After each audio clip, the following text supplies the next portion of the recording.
Mungu awape nguvu, muendelee kufanya kazi, na seneta uendelee kuwa sauti ya wanyonge katika nchi yetu.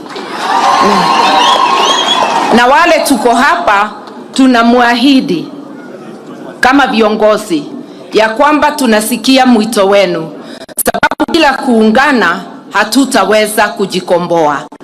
Kwa hivyo tuko wengi, tunatamani viti. Mimi mwenyewe natamani kiti ya urais. Omongi na hawajakalia hiyo kiti, na mimi ndio nasimama kuiuliza. Lakini najua pia ndugu zangu Kalonzo, Matiang'i na wengine wengi hapa wanatamani. Sisi sote tutajipendekeza kwenu, lakini mwishowe mmoja kati yetu ndio atapeperusha nini? Bendera.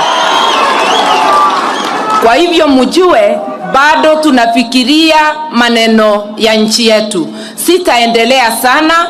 Iko rafiki yangu amefiwa na ni wa hapa Musocho, hangeweza kuja leo.